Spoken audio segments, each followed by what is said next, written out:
At this time, we are going to welcome Nels Jensen to the stage. He is the editor-in-chief of San Diego Business Journal. You have seen his fine publication around your tables and out in the lobby. He is a seasoned journalist, and we are pleased to welcome him aboard now. He is going to crack the whip and put this great panel through its paces. Lend us your ears. Thanks. Nels, thank you.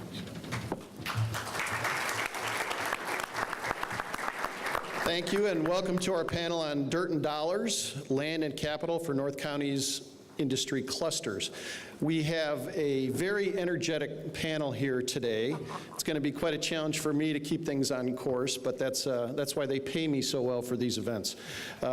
Starting to my left, first is Matt Weaver, Principal of Land Sales for Lee and Associates.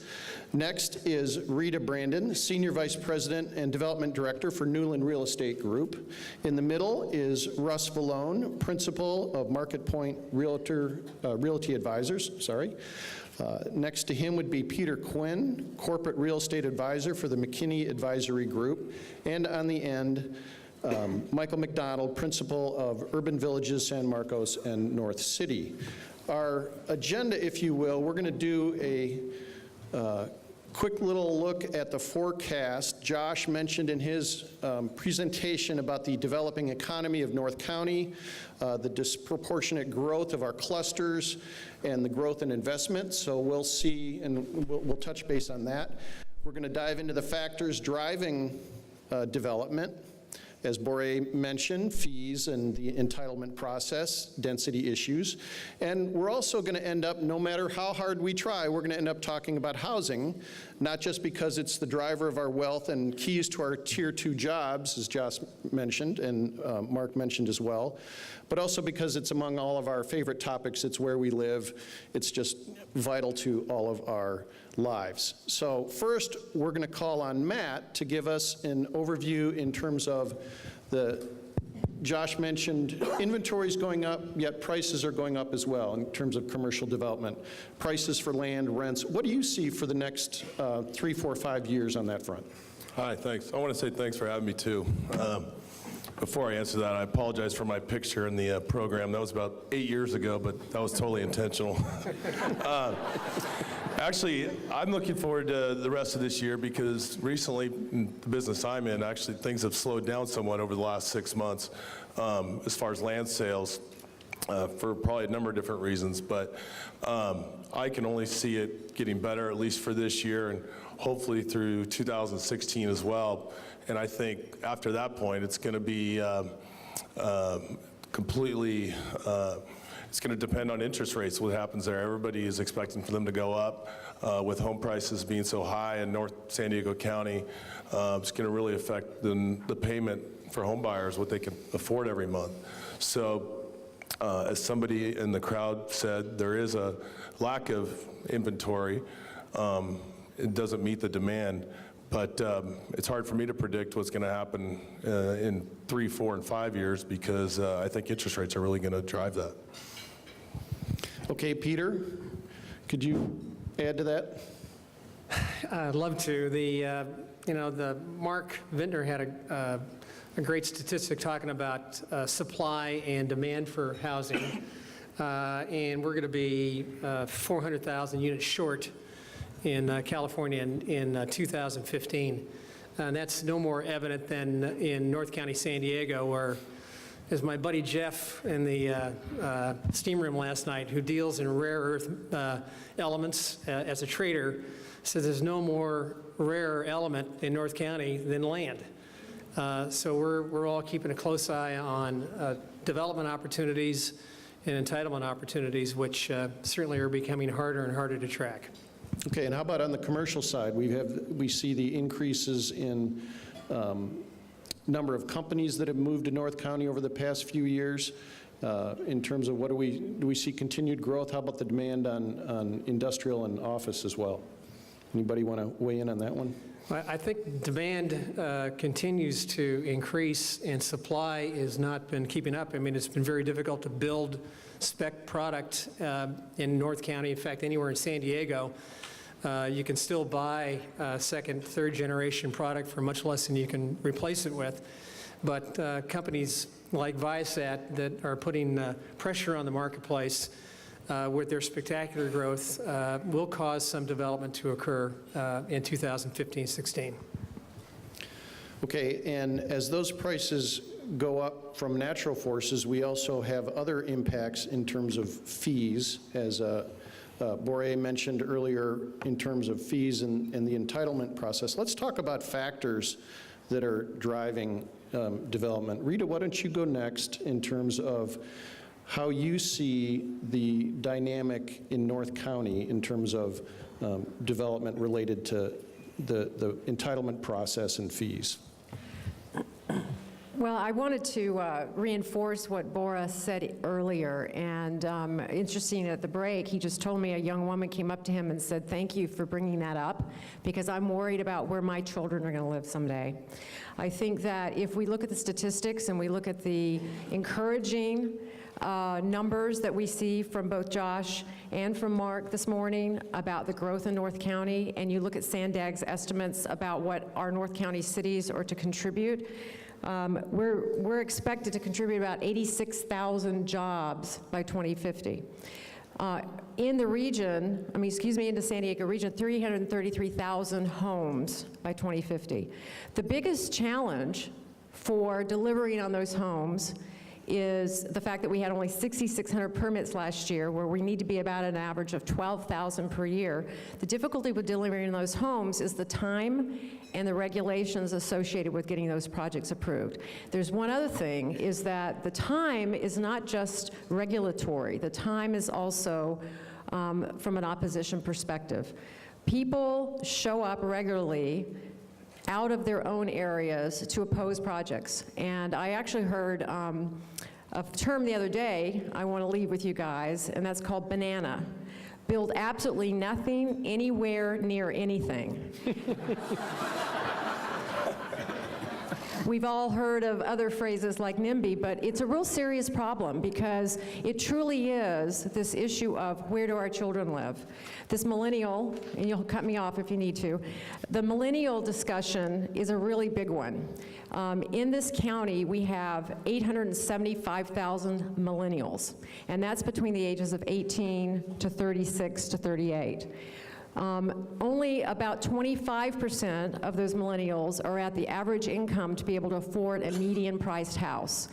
That means you have to be at $100,000 to afford about a $453,000 median-priced house.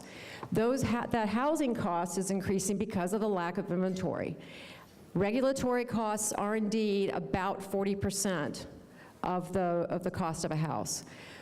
There's a Point Loma Nazarene University study that's going to be coming out in the next month or so that's going to illustrate city by city and county what their impact fees do to the price of a house, so that the consumers can begin to understand that it's not those of us who develop the homes or build the homes that are driving up those costs, but there's regulatory costs associated. Okay, and we will get to millennials later, because it's a huge factor in the economic future of North County. Michael, let's talk more about development fees and impact in the process, especially related to some of the work that you guys are working on. Is it on? Yeah.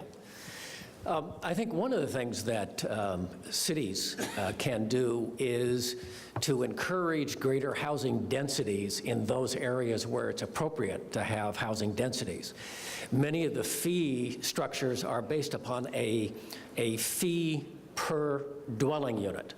And if you're building, say, 20, 25, or even more units per acre, and you're charging the same fee per unit, the city is getting a lot more fees without any significant increase in the services that they're providing to those future homeowners.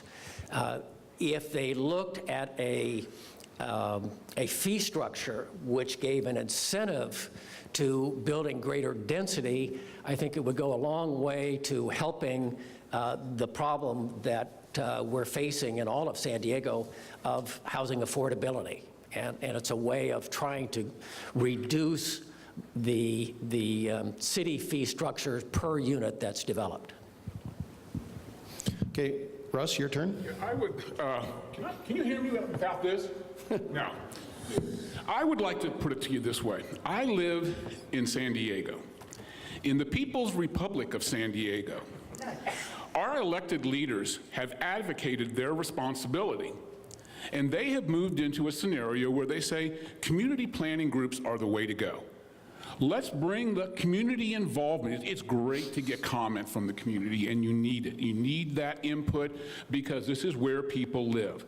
But when you advocate your responsibility and don't let the progress happen, because there will always be that NIMBY or that banana who's going to be up there and is going to talk 10 times more, 10 times louder than 98% of the population. So if you look at your locally into your cities, you have to get your elected officials on board that they are the ones who make the decisions, and don't let the community planning groups start dictating good urban planning policies. Yeah, we're talking about a difference, yeah. Consensus and leadership are different things, aren't they? Yeah. All right. How about in terms of some of the impact fees here in North County? If I have my facts correct, never let the facts get in the way of a good story, right? That's kind of a journalist's creed. No, if I understand correctly, though, like Palomar Station was an example of a complex that's built with a lot of really desirables, near employment, near university, on not just a transportation line with a train, but a highway. Were there incentives to do that compared to, just your average development? Yeah, Integral Communities did a great job in taking a failed project and bringing it to marketplace. They did take advantage of the opportunity for some density bonuses in exchange for fee in lieu or adding affordable housing. But what was not given consideration was the fact that they are on a train line. They're literally, their residents can step out their back door and jump on the Sprinter to, go to school or business, or catch the Amtrak to go down to San Diego. And yet the fees per door on that project were, I think at the time, the highest in the region, giving absolutely zero credence to all of the impacts that they had mitigated by virtue of the fact of where they were. And that's just got to change. We just have to look at the nexus of the fees to the project impact, and empower and encourage and really demand our elected leaders to take control. Okay, so density is a kind of a lightning rod of a word when you're talking with some community groups versus some development. Russ, could you please weigh in on that for us? Yeah, and the way I'd like to say it is go ahead and use the mic. Oh, I'm sorry. Density is not a four-letter word. Density can be done in a fantastic way. Let's start thinking about who the future is going to be, the households. We talk about the echo boomers at 35 and under. You know what? They sit back, a lot of them, and watch their parents sit on the I-15 corridor hours on end listening to Dr. Laura. And then they can't surf because you can't surf in Temecula. So I sit back and I look at my son and I look at his friends in there, and these are the techie little kids, the little nerds that are going to populate the North County because of the industrial clusters. Now they will trade off, because we saw it happen. When the recession came in play, what we noticed is a gain in population in San Diego from migration from Riverside. The unfortunate part, what we saw is a lot of people lost their homes up there through foreclosure. And if you work down here, you decided, well, I can live in Temecula and rent because I can't buy a home because I just lost my home, or I can rent locally. So they came back into the North County where they worked at. And I think that as you look at the echo boomers, they're going to say, I would rather be close to nightlife, because there is no nightlife in Temecula. Okay, there is a Outback Steakhouse and an Elephant Bar, but that's about it.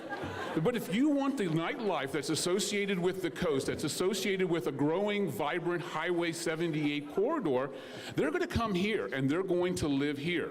Now, what'll they give up? I'll give up sidewalls. Okay, I don't need to be able to look out the side of my house, and I can actually live with someone right next door to me. I will give up a big backyard. Give me some green belts, get me close in. Things I won't give up. I'm not giving up my 2-car garage. What I will do is I will give it up side by side. I will take a tandem if that allows me, because the garage to them is really not as much about the car as it is about the 4 surfboards, the snowboards, the skis, the wakeboards, and all that other stuff that they want, because, and the 15 bicycles that they have. So they'll live in high-density product as long as they have those features. And if we don't move towards that, when we look at the Highway 78 corridor, so like if I could get a slide, because I have a little, pop that little thing up for me. I just want to sort of show you the world according to my North County. Okay, we've got a lot to cover here, so I'm going to be done. I'm going to be done. I'll be after this, and then I'll let you go. promises, promises. Promises, promises. Okay, 1, 2. Well, that was great. Thank you. Oh, there we go. Okay, one more. Okay, so I look at the North County really in 4, 5 major submarkets. I got the coastal corridor, I got the Highway 78 corridor, I got sort of the I-15 corridor down at Bernardo, Poway, and that, and then the north. 71% of the units in the Highway 78 corridor in the entitlement process, out of 38,000 units, are attached. When you start looking at the I-15 corridor, 65% are attached. Your greenfield development is going into the north and northeast portion of the county. In those areas that are in close, we have to develop the attached products that will attract the echo boomer. With that, we will grow. Without that, here's what we get. Come on, where are you at? Oh, you're going the wrong way. I love controls. So, back a couple of years ago, at the sort of the bottom of the recession, North County, you could buy a new home for $645,000. Today, it's $916,000. What's driven that number? A lot of it is that 40% fee that we talked about.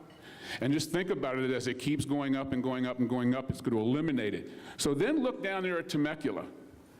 Unless we want to lose our employed population base to Temecula, and then think about the ramifications of that.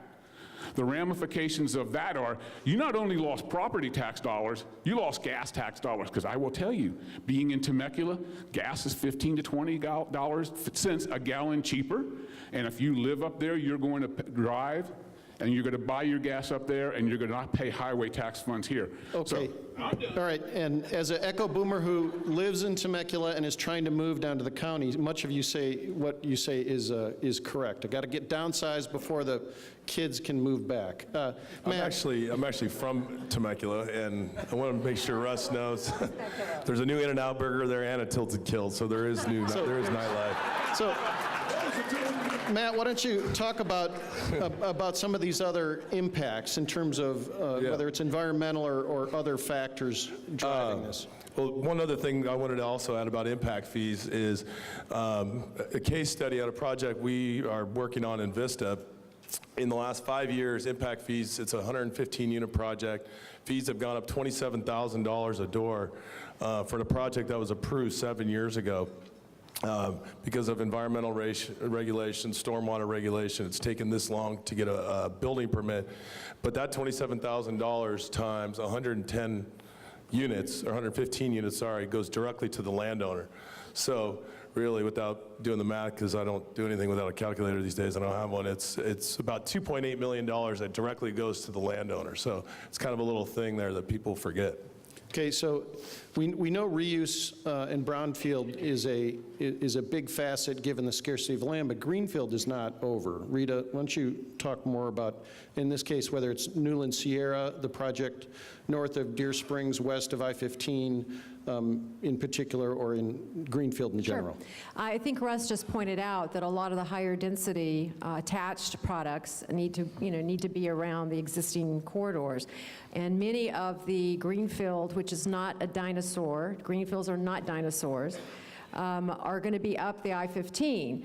We'll capture, hopefully, buyers of homes if we can get these projects approved and constructed. Hopefully, we'll capture those buyers that their only choice today is to go to Temecula. I love Temecula too, Matt.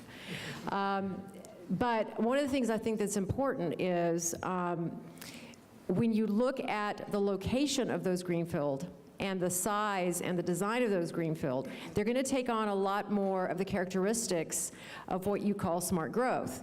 The I-15 is a major transportation corridor. What we don't have is other transit. We've got the North County Transit District with a rapid transit bus stop at the 76, and it completely bypasses the entire stretch of I-15 until they get to Escondido to the transit center. So what we have to do is we have to, again, have our elected officials put a focus as to where the homes can be and encourage Sandag to look at above the 78. There's a world above the 78, so that we can begin to do projects that have more transit orientation. There won't be trolley lines in our greenfields, but we do have direct access off of I-15. There's at least 3 projects, mine being one of them, which has just gone to application with the county for a general plan amendment, which would be 2,135 homes, clustered in more of a contemporary way with walkability, smaller lots like Russ said earlier. The demand is not to have 2 and 3 and 4 acre lots. And while North County appears to be rural, it's quickly becoming more urbanized rural. So that's an example. Okay, Michael, in terms of quality of life, there's quality of life in terms of master plan communities, greenfield. How about something like North City, which for those who don't know, just directly south of 78, kind of bisected by Twin Oaks. Talk about quality of life and density issues related to that project and how it relates sort of to the just overall mixed use dynamic. One of the things that came up in Mark's comments earlier is the fact that so much of the housing that has developed in recent years has been in downtown areas or areas around transportation stops. And in North County, we have a terrific amenity which is going to become increasingly important, and that's the Sprinter line. You mentioned, Russ, earlier that density is sort of a dirty word. You mentioned density to a lot of people, and they're immediately against it. I think we need to change that.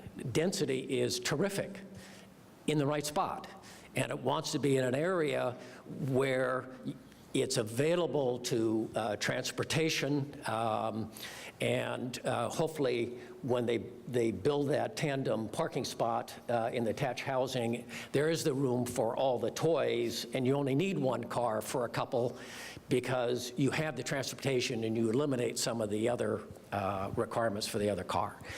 But I think in these developments such as North City, we like to think it's a much more people-centric development where you're creating the mixture of residential uses with a higher density.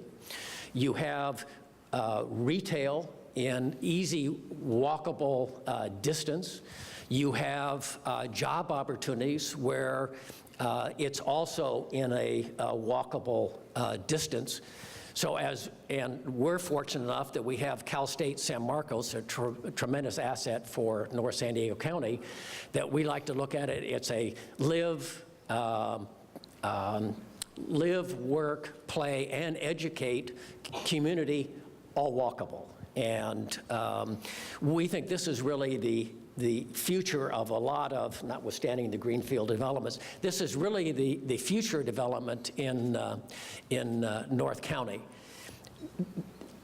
We hear lots of comments about millennials as being the focus of these developments. I think it's the potential demand, the potential demographic demand is much greater. I think it obviously appeals to the millennial population, young families, where there's a close school that you can walk to. But the other is the empty nesters, the people who have had their kids are gone, they're tired of cutting the grass, they're tired of the long commutes, and they're ready to move to a location where they can lock the front door to go on a vacation, to go to a Viking river cruise on the Rhine. They can go across the street to Cal State San Marcos, which has an increasingly active level of activity for concerts and plays and lectures. Sure. And they're looking for that quality of life. Yeah, amen, brother, except I can't do the Rhine yet. Peter, how do we get there? Nels, here's Michael's check for that advertisement. You know, the elephant in the room for greenfield, market rate, infill, transit-oriented development is a little-known act called CEQA. And CEQA is stopping bad projects, but it's slowing down or destroying good projects all over our county, all over our state. So everybody needs to, when you leave today, write a note to your councilman, your assemblyman, your state senator, your congressman, your state senator, your U.S. senator, your president, and say, we got to get rid of this in California because it's killing jobs. It's making housing unaffordable for those of us who can't afford it, you know, thank goodness, but it's making housing unaffordable dramatically for those who cannot. And that's probably a subject for another panel. Sure. So we're basically out of time. We could go on and on, but I'm going to take the risk of asking everyone to give us one good sentence, one good thought on what do we walk away from here with, whether it's a call to action or just a factor that we need to keep in mind. We'll just go right down the line. Matt? Well, I think it's simply where we live and the lack of the quality of life and the lack of land here. The demand's always going to far exceed the supply. So my dad, to bring up Temecula again, is a farmer in Temecula in Riverside County and is always talking about the struggles. Just we see 45 minutes up the freeway. And I told him things, you know, as far as the economy and the housing market and whatnot. And he's always trying to put bad news in my brain about it, but I told him in North San Diego County, although things may dip, it's just not that way. And I just truly believe it's because of where we live, so. I think we should walk away with feeling really great about the statistics that we've seen about North San Diego County. We do have an amazing future. And selfishly, I'm in the master plan community business. We provide housing to families, and what we need, and what I want to leave you with today, is we need you to show up for your own children in the future who want to buy houses, and be a support to those of us who are trying to provide that incredible, important basic of life. And we all have the American dream still, even the echo boomers, millennials. They've been surveyed and said 77% of them said they still have the desire to own a home. So in order for us to provide for the future of those leaders and let us become empty nesters, we need your help. Yeah. And we never got to millennials, I'm sorry, right? Russ? And I think I've had all my time allotted. Get involved and stay involved. Your county supervisors and your city officials representing the 78 corridor cities are doing a great job every day of trying to promote an environment to create jobs, but we can't attract jobs if we don't have places for them to live. So, you know, stay involved. Density in mixed-use communities at transit-oriented projects is a positive and should be encouraged. Excellent. Thank you very much to our panelists. A lot of great thought there.